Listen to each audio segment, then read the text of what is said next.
sabedoria fortifica os laços de uma família e nos liga ao Pai em plena harmonia.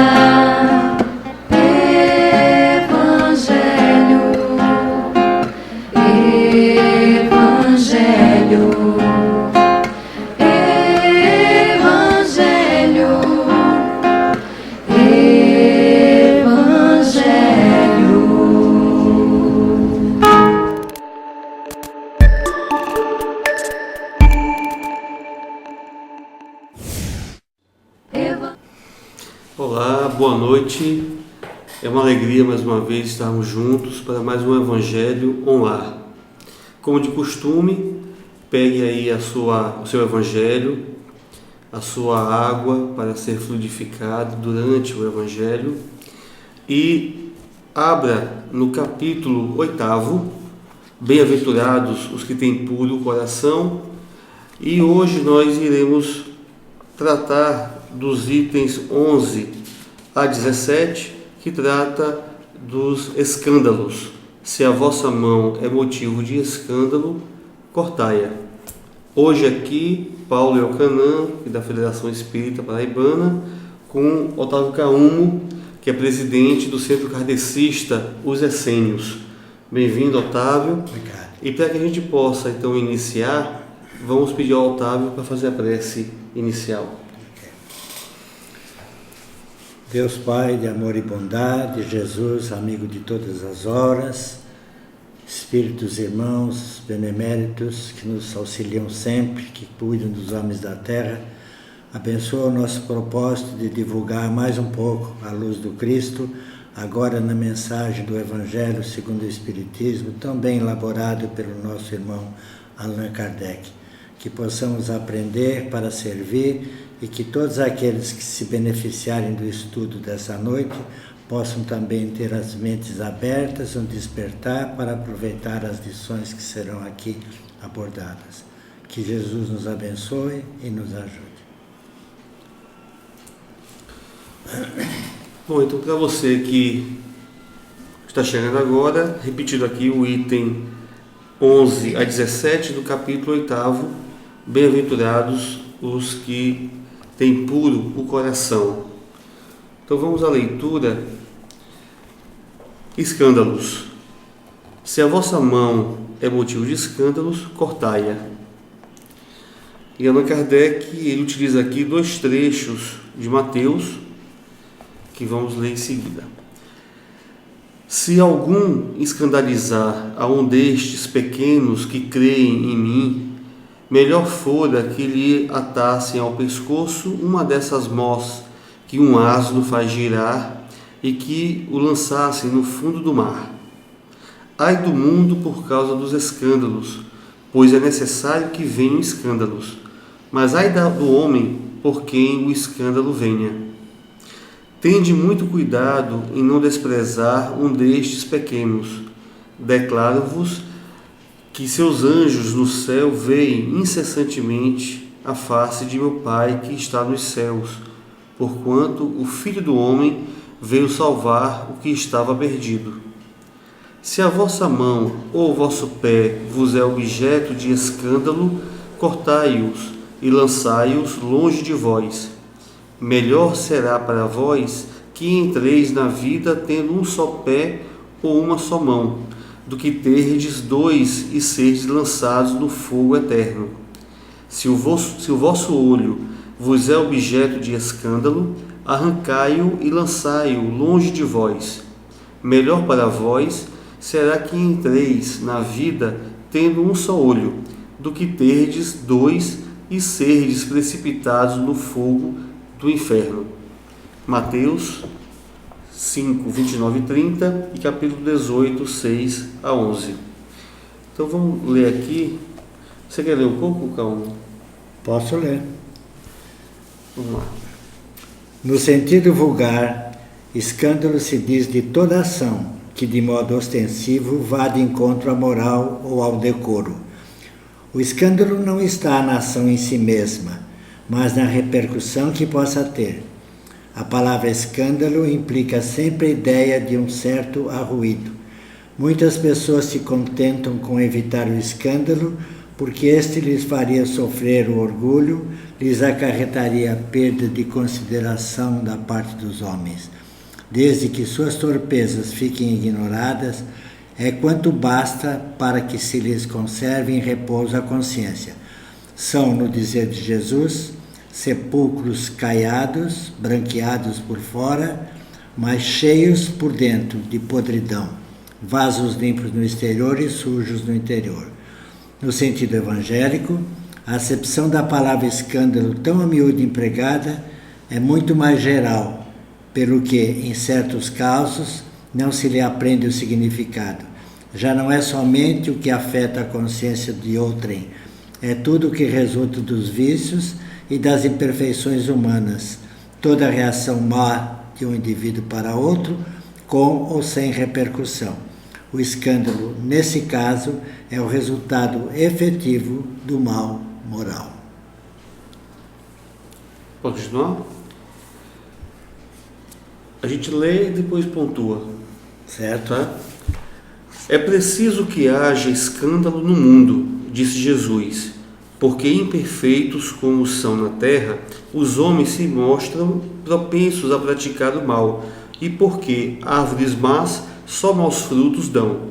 Deve-se, pois, entender por essas palavras que o mal é uma consequência da imperfeição dos homens, e não que haja para estes a obrigação de praticá-lo. 14. É necessário que o escândalo venha, porque estando em expiação na terra, os homens se punem a si mesmos pelo contato de seus vícios, cujas primeiras vítimas são eles próprios, e cujos inconvenientes acabam por compreender. Quando estiverem cansados de sofrer devido ao mal, procurarão remédio no bem. A reação desses vícios serve, pois, ao mesmo tempo, de castigo para uns e de provas para outros. É assim que do mal tira Deus o bem e que os próprios homens utilizam as coisas más ou as escórias. Sendo assim, dirão, o mal é necessário e durará sempre, porquanto, se desaparecesse, Deus se veria privado de um poderoso meio de corrigir os culpados. Logo, é inútil cuidar de melhorar os homens. Deixando, porém, de haver culpados, também desnecessários se tornariam quaisquer castigos. Suponhamos que a humanidade se transforme e passe a ser constituída de homens de bem. Nenhum pensará em fazer mal ao seu próximo, e todos serão ditosos por serem bons. Tal a condição dos mundos elevados, donde já o mal foi banido. Tal virá a ser a da terra, quando houver progredido bastante. No entanto, ao mesmo tempo que alguns mundos se adiantam, outros se formam, povoados de espíritos primitivos e que, além disso, servem de habitação, de exílio e de estância expiatória a espíritos imperfeitos, rebeldes, obstinados do mal, expulsos de mundos que se tornaram felizes. Mas ai daquele por quem vem o escândalo. Quer dizer que o mal sendo sempre o mal, aquele que a seu mau grado servir de instrumento à justiça divina, aquele cujos maus instintos forem utilizados, nem por isso deixou de praticar o mal e de merecer punição. Assim é, por exemplo, que um filho ingrato é uma punição ou uma prova para o pai que sofre com isso, porque esse pai talvez tenha sido também um mau filho que fez sofresse seu pai. Passa ele pela pena de talião, mas essa circunstância não pode servir de escusa ao filho que, a seu turno, terá de ser castigado em seus próprios filhos ou de outra maneira. Se vossa mão é causa de escândalo, cortai-a.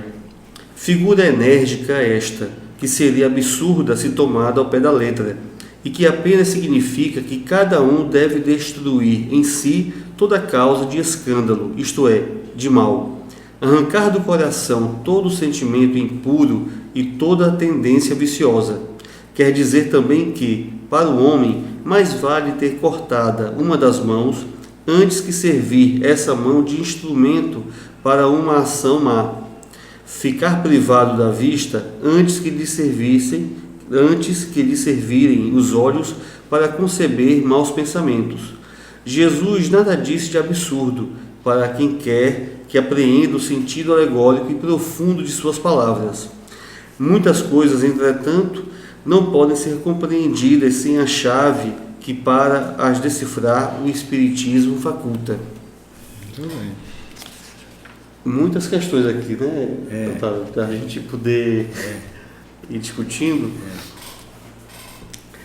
Bom, primeiramente, Allan Kardec aqui ele vai tratar sobre a palavra escândalo, dando a ela dois significados, dois sentidos, um na questão normal do cotidiano e a outra no sentido evangélico, né?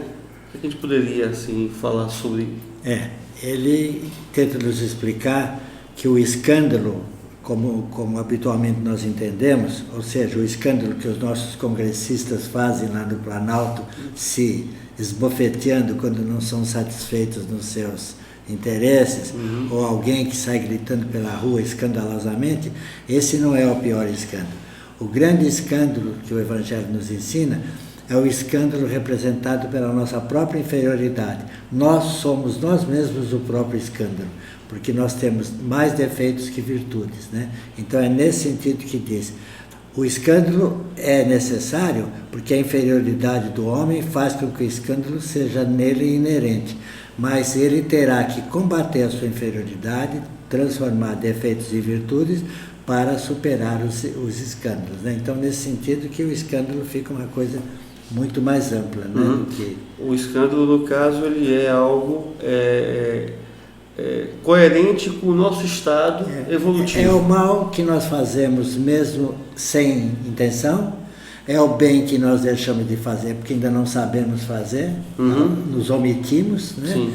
Então isso se transforma no escândalo. Já diz os Espíritos, aquele que não faz o bem está fazendo o mal, né? Deixar de fazer o bem é um grande mal. Deixar de fazer o bem já é um mal, né? Porque não fazer o mal é uma obrigação nossa. Fazer o bem é o que nos acrescenta, é o que nos faz aprender alguma coisa, né? Então, nesse aspecto, a palavra ganha um leque bem, bem amplo, né? E é interessante que ele também chama a atenção de que, para essa questão do escândalo do cotidiano, muitas vezes basta para a gente que esse escândalo seja ignorado pela sociedade. Então, isso já seria para mim suficiente, desde que ninguém saiba, porque isso poderia lhe causar um constrangimento, uma perda de consideração no meio em que eu vivo, né? Mas aí chama atenção para que vai muito além disso, né? É a própria consciência nossa. Eu me lembro daquela passagem do livro Céu e Inferno, aquele espírito de José Bré, na terceira parte, que a neta invoca e pergunta, vovô, como o senhor está na espiritualidade? Ele diz, vou espiando as minhas provas. Como você foi sempre um homem tão honesto?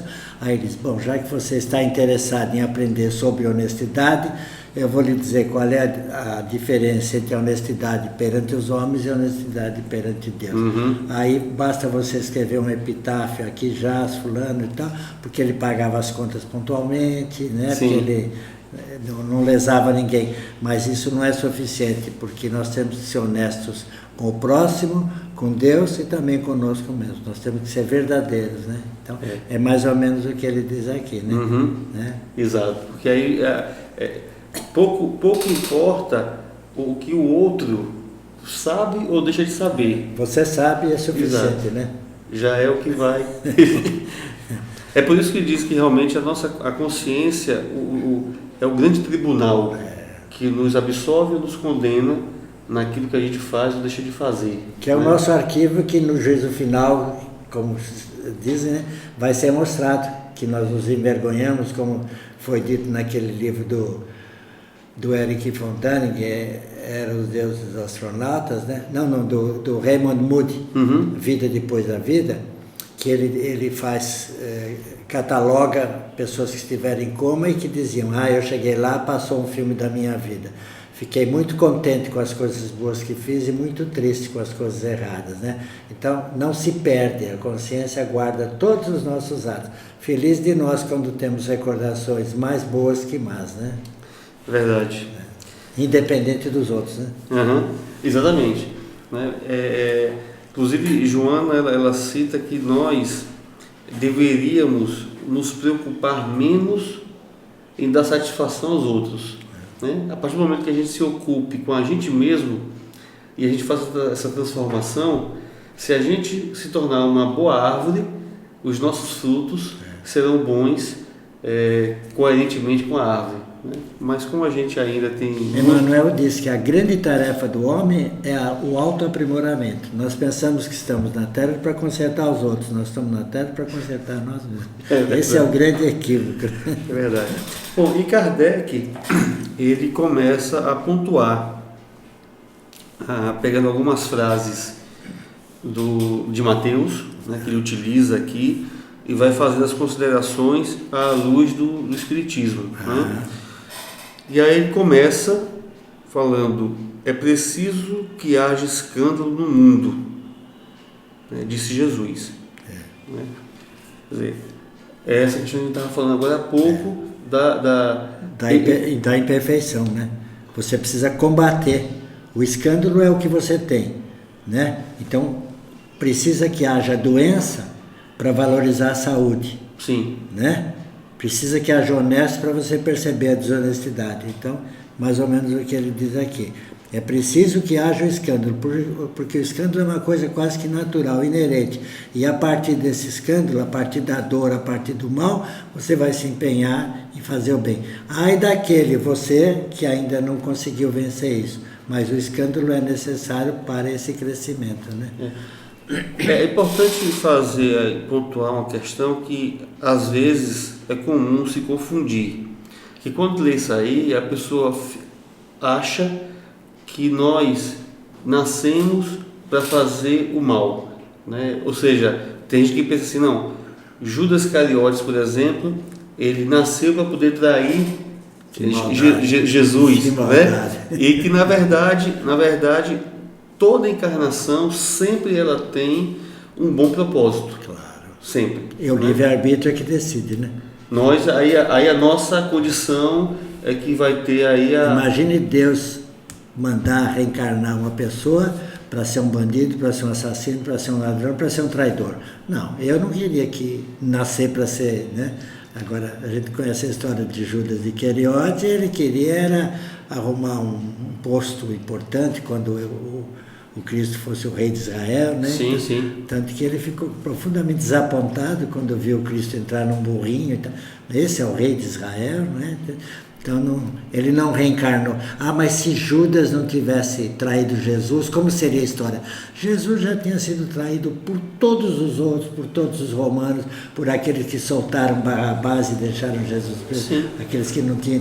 Já tinha sido traído, não precisava de Judas. E é interessante porque a figura de Judas, ela ficou na história, né?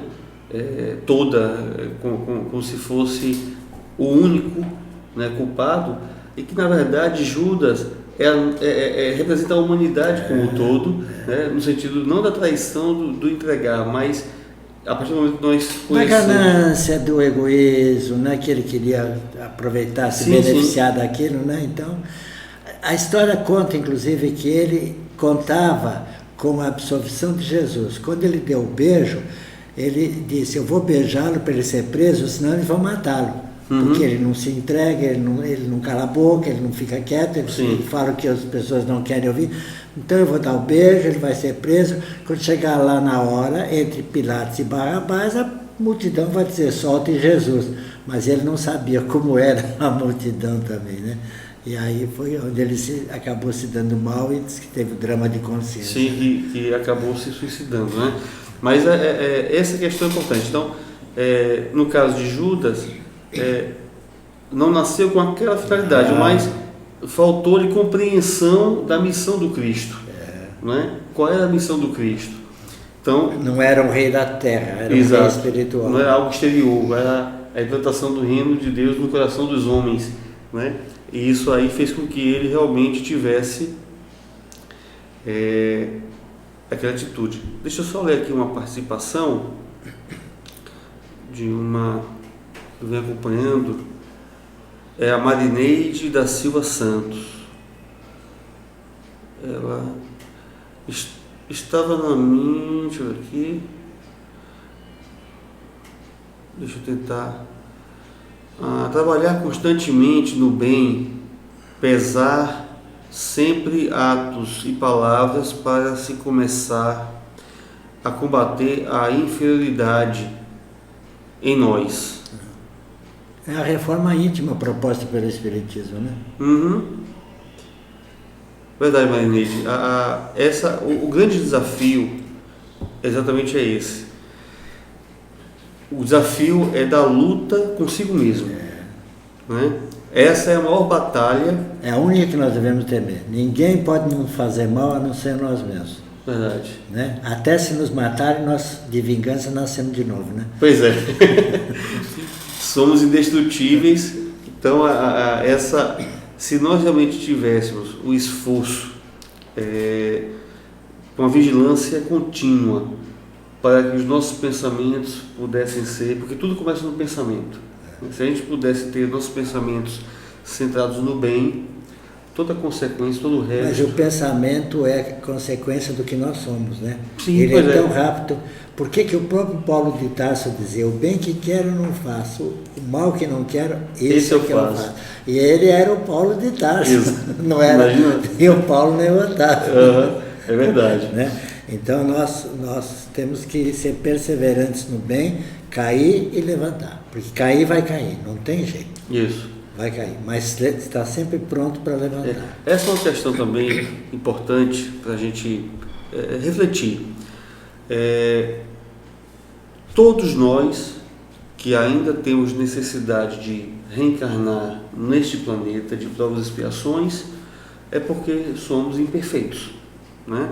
Digo necessidade porque alguns espíritos vêm em missão por amor, né? Por devoção, enfim, que não teriam nenhum comprometimento com o planeta Terra. Então, isso significa dizer que todos nós, trabalhadores da seara, seja quem for, nós tropeçamos, nós caímos. E eu digo isso porque muitas vezes a pessoa pensa que ela, por conta dos erros que comete, ela seria indigna de trabalhar no movimento, por exemplo, mas não é assim, porque se fosse assim... Eu não posso ir falar porque eu não vivo isso. Né? Porque se fosse assim, não teria ninguém para falar. Não. A gente ia ficar sem a palavra. É claro que quando a gente vai, por exemplo, dar uma palestra, ou está aqui falando sobre essas questões todas, se eu faço o contrário, é ruim para mim. Claro. Eu é que não estou aproveitando. Claro. Mas isso não tira o valor dessas palavras. Porque você não está em condição de viver aquilo, mas o que te ouve pode ser que esteja. Sim. Né? E aquilo pode tocá-lo profundamente. Ele pode ter mais coragem, ou é o momento dele que ainda não é o seu, e você foi o veículo para que ele dali para frente se soltasse e evoluísse, né? É isso mesmo. Muito bem.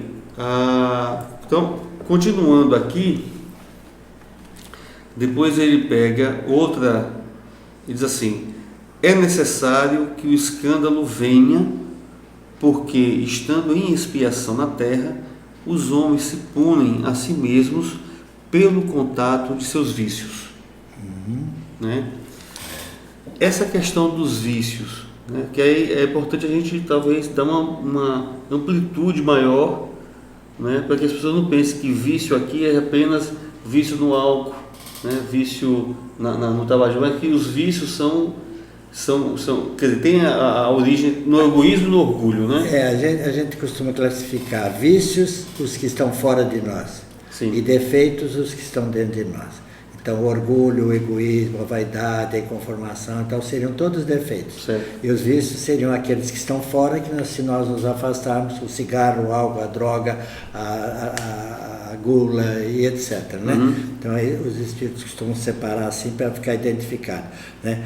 Isso é interessante ele falar. Nós somos escravos dos nossos vícios e estamos em expiação.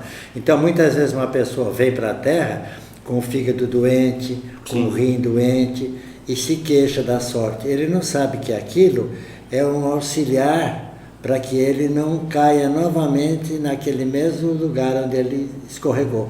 Né? Ele era um inveterado alcoólatra. Ele foi para a espiritualidade, ficou lá 30, 40 anos, ele não deixou de ser alcoólatra, ele não fez nada para deixar de ser alcoólatra. Então, quando ele volta, ele vai continuar bebendo.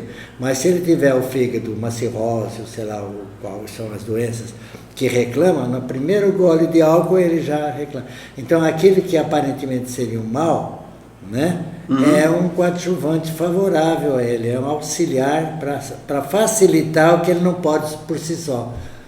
Pela simples vontade ele não conseguiria. Sim. Então ele tem um cartão amarelo aí para ajudar, né? Essa questão eu lembro também de uma passagem do Chico, que o Chico sempre depois das palestras ele atendia até altas horas as pessoas que vinham, né, enfim, desabafar, ver um conselho do Chico, e ele conta que chegou uma mãe com uma criança de 5 anos ainda, no colo, e que nascera cega, surda e muda, e sem os 2 membros superiores.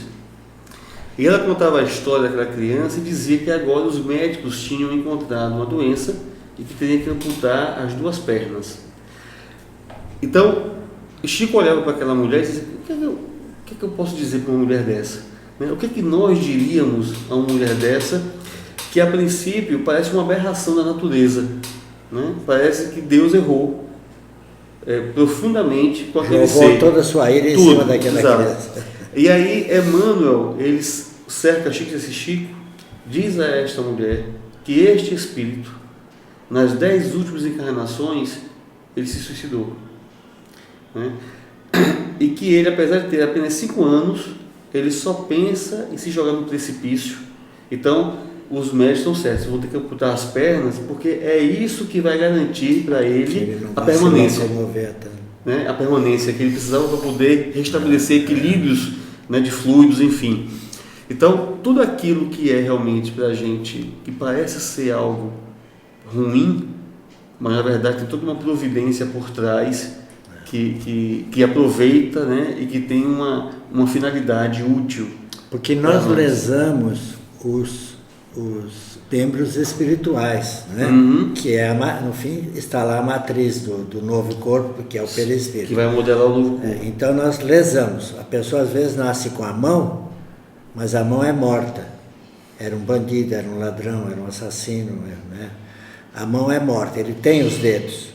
Mas se for fotografada, aquelas máquinas tipo Killian, você vai ver a ruptura, o perispírito até aqui não tem a energia na mão, sim, que aquela mão já foi cortada pelo próprio resgate, pelas coisas que a pessoa fez. Então ele volta ou sem a mão mesmo, sim, uma vez, ou mesmo que com a mão física, ela sem utilidade.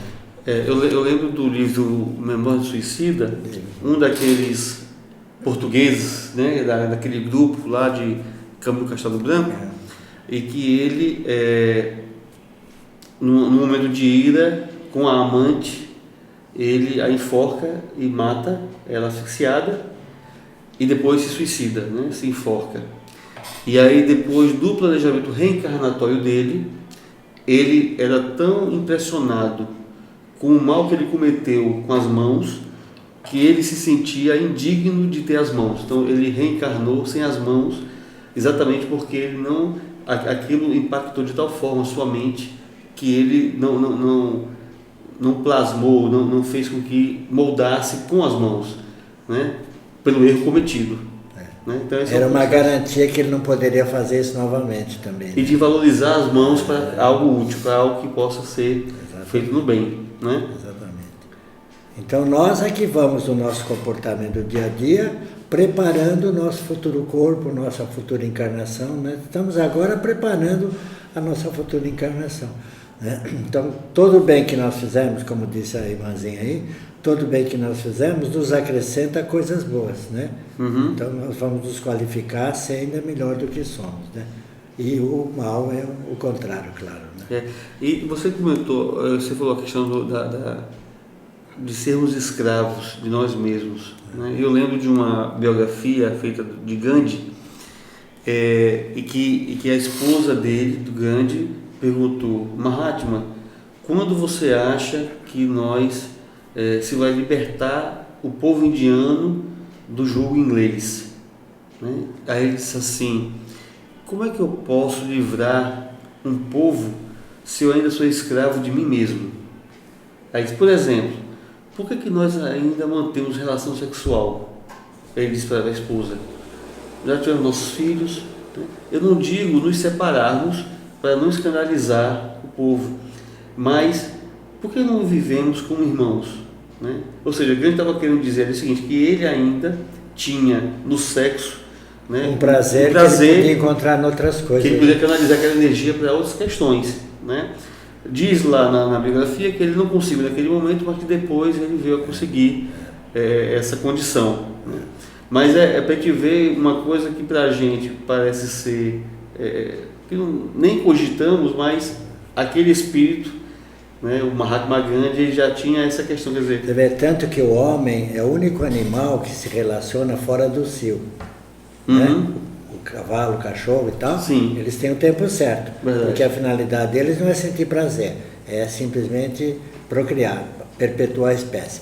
Ao homem é lícito manter esse relacionamento desde que ele seja revestido de amor. Não o amor, não a relação prostituída, sim, simplesmente pelo prazer carnal, mas que aquela relação envolva amor de verdade, porque aí é importante, sim, né? Você não é como um animal que só tem instinto, você tem razão também, tem discernimento. Então você e emoção, né? Emoção. Então ao homem é lícito esse relacionamento nesse sentido, mas para aprimorar o amor, né? Não simplesmente pelo prazer. Eu vi uma certa vez o Said, acho que é César Said lá do Rio, ele falando que certa vez chegou um jovem para Chico e perguntou: Chico, é proibido o sexo antes do casamento? Né? E o Chico, na sua sabedoria, disse assim: meu filho, sem amor, nem antes nem depois. Né? Quer dizer, ele não entrou no mérito dessas questões, mas na questão do amor, da aplicação da energia. A finalidade do sexo, além da perpetuação da espécie entre os homens, é amar-se cada vez mais, estreitar os laços de amor, né? E não simplesmente uma ação biológica prazerosa, um espasmo simplesmente, né? Mas sim um prazer espiritual, né? Um prazer, né? É isso aí. Então, continuando, bom, aqui vem uma questão que no item 15, que é exatamente uma dúvida que muita gente tem com relação ao mal, né? Assim, se eu faço algo, né, e aí eu precisaria passar por aquele mal que eu causei, né, e aí teria uma outra pessoa fazendo mal, sendo o agente, e por sua vez se endividando, e aí precisando de alguém, e seria uma coisa sem fim. Seria a lei de Talião, né? Olho por dente por dente, e vocês perpetuando. Como aconteceu aqui na terra de Luiz Gonzaga, né? Exu, um matava de uma família, outro matava de outra família. Aí vinha outro, matava de outra família. O Sampaio Alencar. Até que alguém resolveu parar, né? Porque senão, né?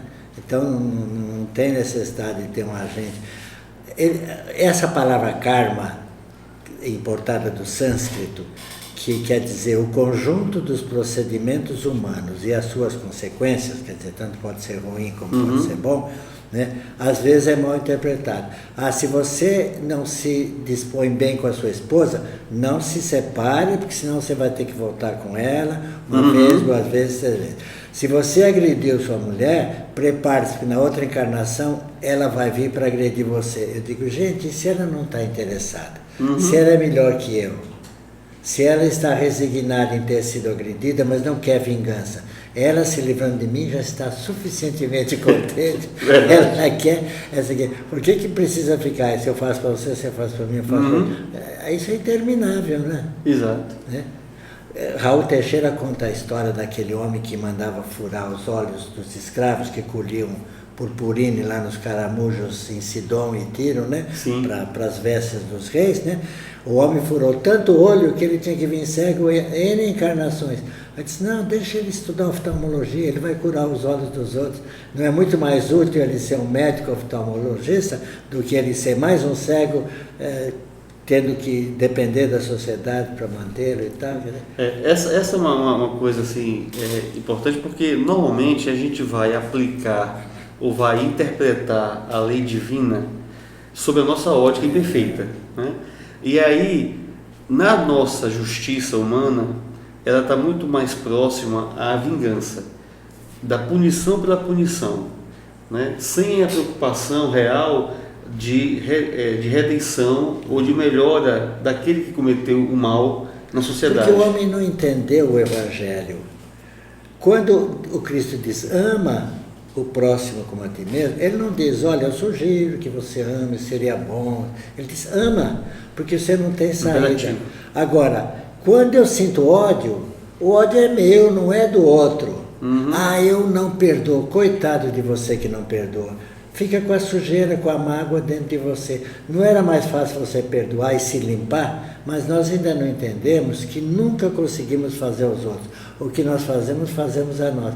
Mas o orgulho é tão grande que nós temos a falsa impressão que estamos nos colocando num patamar de superioridade simplesmente porque não perdoamos o outro. Coitado de você. O outro às vezes não está nem aí para o seu perdão. Nem acha que tenha sentido, que seja necessitado do seu perdão. É você que é muito pretensioso. Eu ouvi uma frase do Divaldo, que parece-me que é de Joana, que ele diz mais ou menos assim, o mal que me fazem não necessariamente me faz mal, mas todo o mal que eu faço, esse sim me faz mal.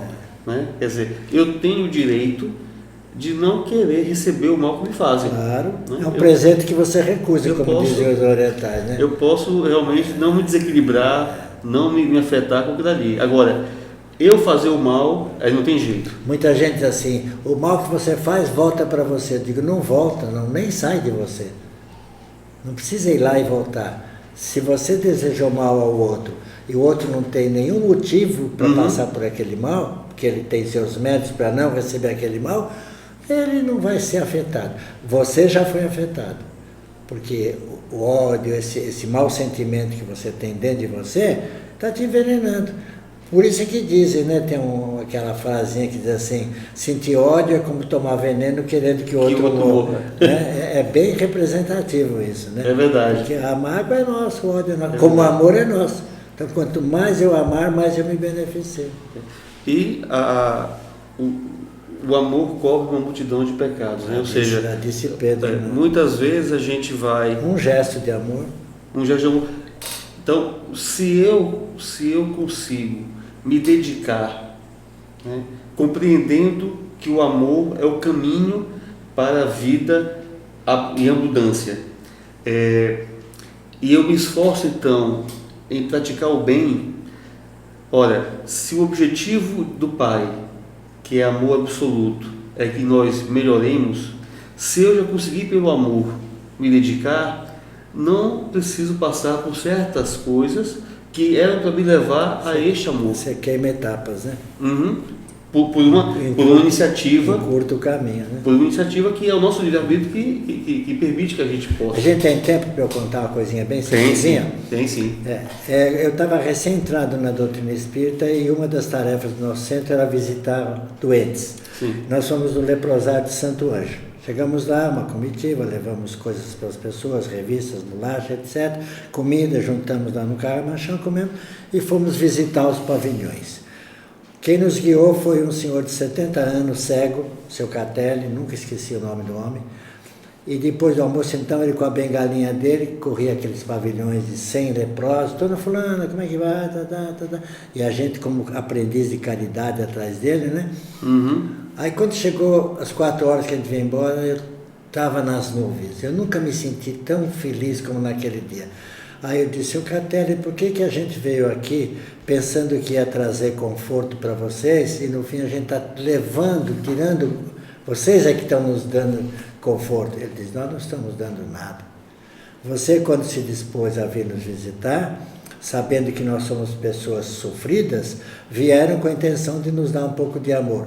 Produziram tanto amor dentro de vocês que distribuíram para nós e estão levando para suas casas ainda uma quantidade imensa. Aí que eu entendi a oração de Francisco de Assis. É dando que se recebe, é perdoando. Eu pensava que eu perdoava por me perdoar. Não, eu perdoando já me perdoei. Já tirei, né? Que coisa... O dia que o Evangelho for compreendido melhor e que a lei da reencarnação também for uma lógica, o mundo está salvo. O mundo está salvo. Ninguém faz o mal ao outro, só faz o mal a si próprio. Né?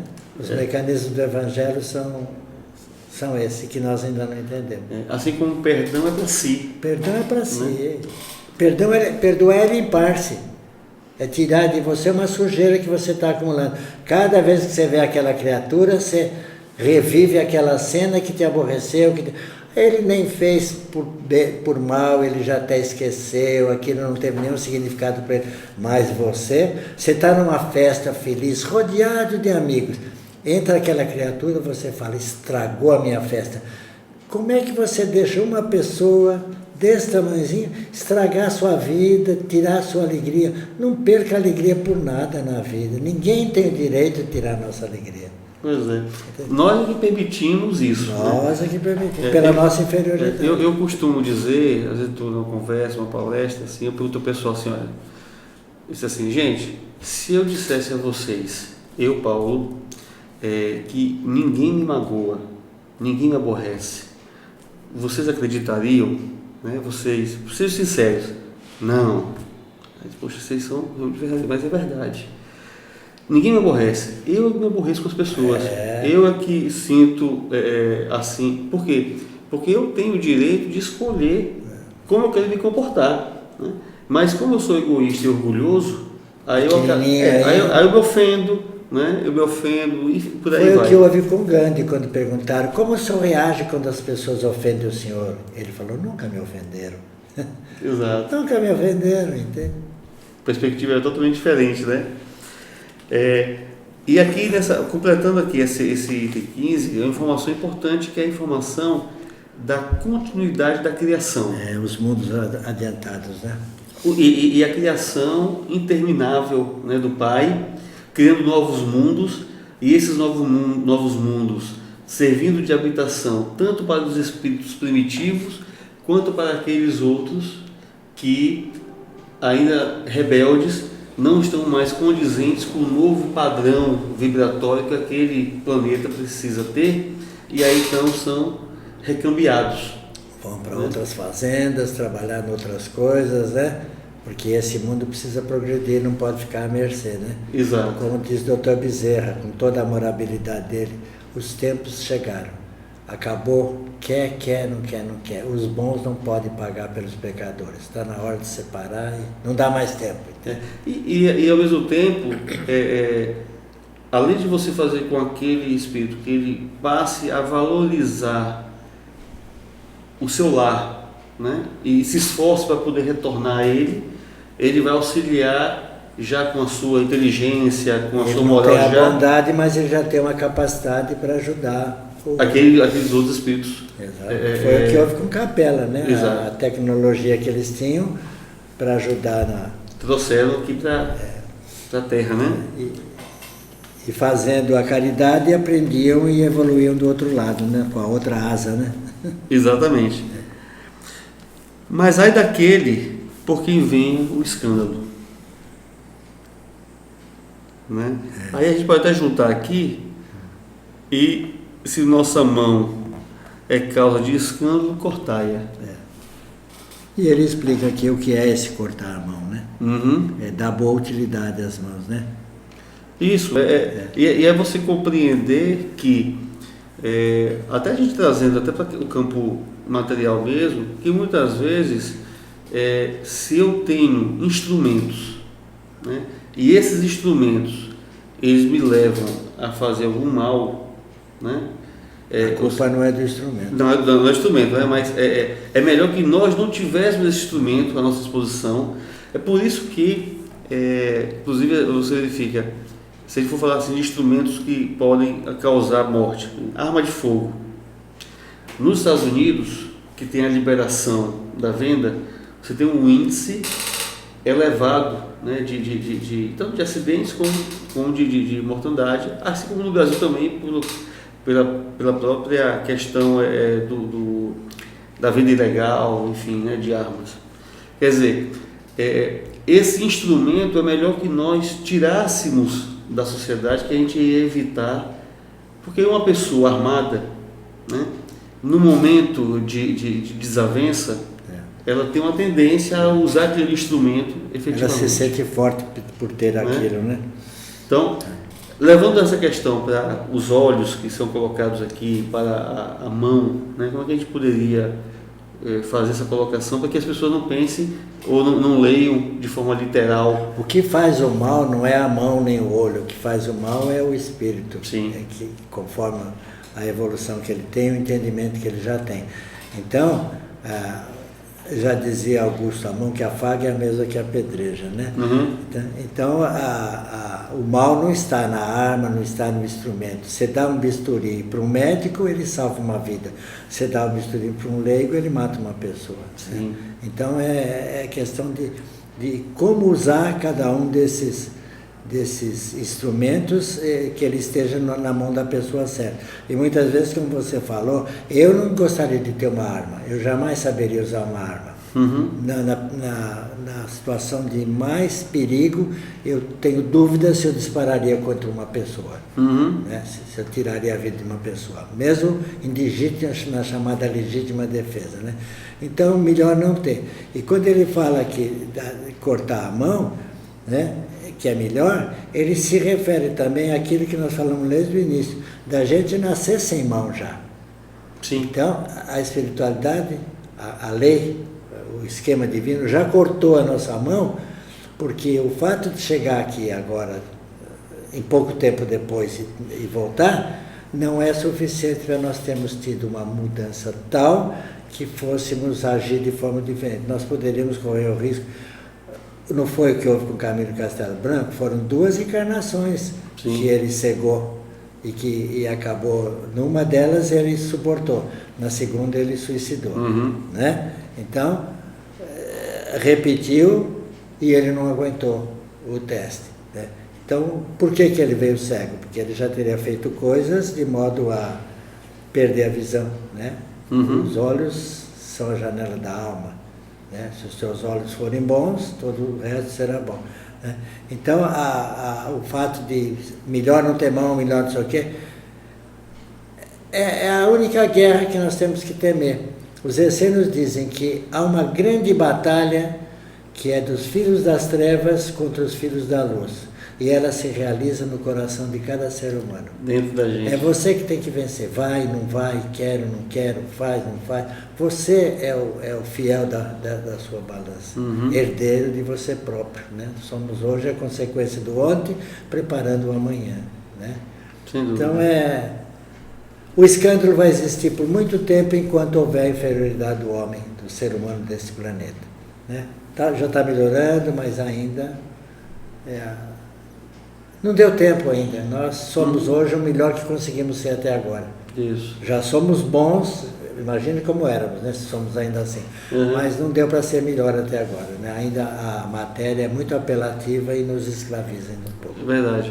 E que a gente possa, assim, com essas reflexões, a gente possa, tanto nós aqui, né, com os nossos ouvintes e telespectadores, que a gente possa refletir sobre isso e começar a vigiar mais a si mesmo, né? Para exatamente nós não sermos motivos de escândalo, que o escândalo não venha através de nós, né? Não cabe a nenhum de nós fazer a justiça divina, né? Cabe só ao Pai, né? Que a gente possa compreender, que a gente possa amar, que a gente possa tolerar, né, o outro, sabendo que o outro tem as suas angústias, as suas batalhas, assim como nós temos também. Né? Então, acho que essa é a grande proposta da doutrina espírita, que é fazer com que a gente possa olhar para nós mesmos, né, e fazemos a reforma íntima. Sabemos sempre quando o outro está errado, mas não temos o mesmo rigor conosco, né? E ele diz, a vara que mede um é a vara que mede outro. Se é feio no outro, é feio em você também. Né? Exatamente. Mas aí eu costumo dizer que o filho do outro é mal educado, o meu é extrovertido. Muito bom. Bom, gente, a gente agradece bastante assim ao Otávio Caum estar aqui conosco, das reflexões, né? Espero que vocês também tenham gostado.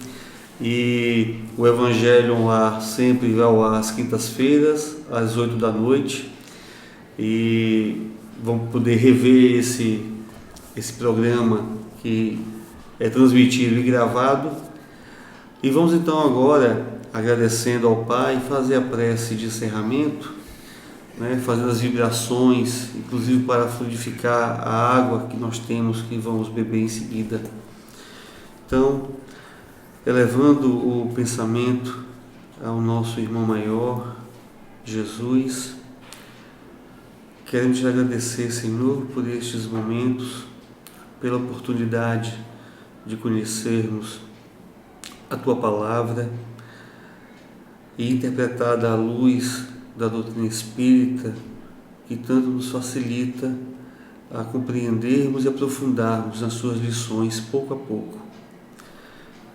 Que tenhamos, Senhor, consciência da nossa capacidade de nos melhorar, que possamos nos esforçar a cada dia, em todos os instantes, para fazer o bem, para nos aproximarmos da lei divina. Que os amigos espirituais que nos acompanham possam perceber em nós a boa vontade e ter a ressonância necessária para que juntos possamos transformar o mundo através da nossa mudança interior. Fica conosco, Senhor, hoje, agora e sempre, e com a Tua permissão daremos este Evangelho por encerrado em Tua santa e divina paz. Que assim seja, Senhor. Graças a Deus. Então, vamos